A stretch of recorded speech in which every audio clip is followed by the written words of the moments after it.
আমি দেখি যেটো অনুভৱ কৰিছোঁ তেওঁলোকৰ অভিপ্ৰায় আচলতে কা আইনৰ বিৰোধিতা কৰা নহয় তেওঁলোকৰ অভিপ্ৰায় তাৰ পৰা ৰাজনৈতিক মুনাফা আদায় কৰা যেনেকৈ 6 নম্বৰ দফালে হুলস্থুল কৰি থাকে এই কা আইনখন গৃহীত হোৱাৰ পিছতো তেওঁলোকে অনবৰ চিঞৰ বাখৰ কৰি থাকিব আৰু বাতিল কৰিবলৈ তেওঁলোকে সংগ্ৰাম কৰিবনে নাই সন্দেহৰ আৱৰ্তত আছে ৰাইজে যদি বাধ্য কৰে তেতিয়া হয়তো তেওঁলোক আহিব আমি তেওঁলোকৰ মুখলৈ ৰৈ থকা নাই চাই আমি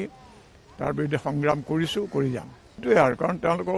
মই দেখিছোঁ যে এইবোৰ আন্দোলনৰ তেওঁলোকৰ যি ধৰণৰ আন্দোলন তাৰ শেষ ফল হৈছে কিছুমান নেতা সৃষ্টি কৰা কিছুমান ৰাজনৈতিক সুবিধা আদায় কৰা কাৰণ ইমান সহজতে তেওঁলোকে শাসক দলৰ লগত মিলিজুলি গ'ল একেলগে খোৱা বোৱা কৰিছে এতিয়া গতিকে সেই ধৰণৰ নেতৃত্বৰ প্ৰতি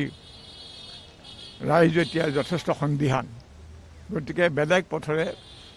বেলেগ নেতৃত্বৰে আন্দোলন আৰম্ভ হ'ব ৰাইজৰ মাজৰ পৰাই নেতৃত্ব ওলাই আহিব এনেকুৱা এটা প্ৰচাৰ চলিছে যে অসমত কা আইনখন সকলোৱে মানি লৈছে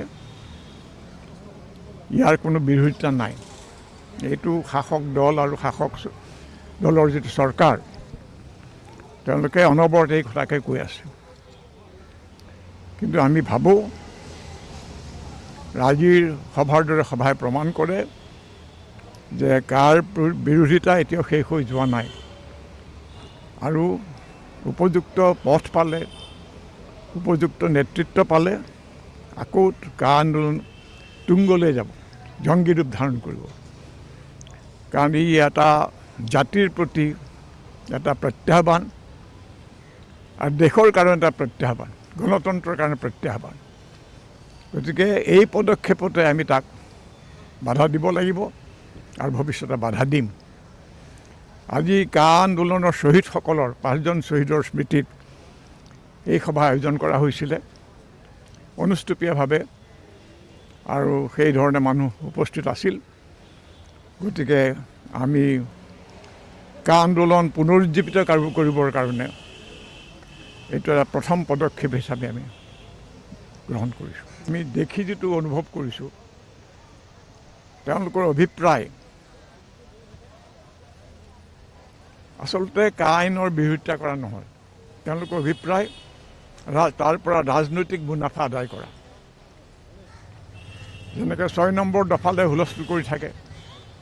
এই কা আইনখন গৃহীত হোৱাৰ পিছতো তেওঁলোকে অনবৰ চিঞৰ বাখৰ কৰি থাকিব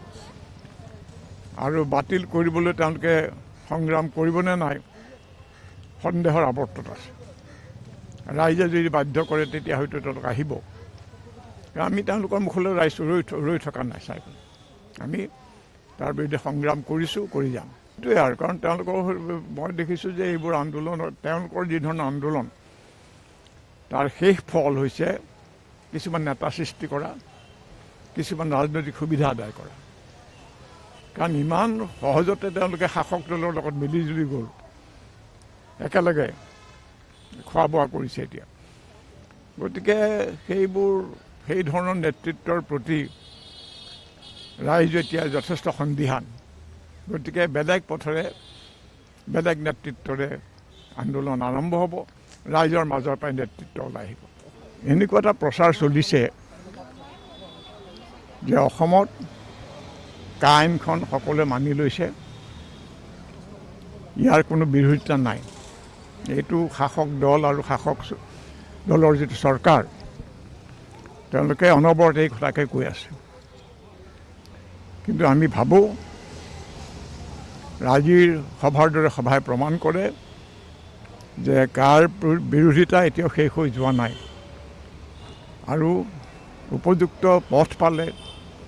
উপযুক্ত নেতৃত্ব পালে আকৌ কা আন্দোলন তুংগলৈ যাব জংগী ৰূপ ধাৰণ কৰিব কাৰণ ই এটা জাতিৰ প্ৰতি এটা প্ৰত্যাহ্বান আৰু দেশৰ কাৰণে এটা প্ৰত্যাহ্বান গণতন্ত্ৰৰ কাৰণে প্ৰত্যাহ্বান গতিকে এই পদক্ষেপতে আমি তাক বাধা দিব লাগিব আৰু ভৱিষ্যতে বাধা দিম আজি কা আন্দোলনৰ শ্বহীদসকলৰ 5জন শ্বহীদৰ স্মৃতিত এই সভা আয়োজন কৰা হৈছিলে অনুষ্টুপীয়াভাৱে আৰু সেই ধৰণে মানুহ উপস্থিত আছিল। গতিকে আমি কা আন্দোলন পুনৰুজ্জীৱিত কৰিবৰ কাৰণে এইটো এটা প্ৰথম পদক্ষেপ হিচাপে আমি গ্ৰহণ কৰিছোঁ।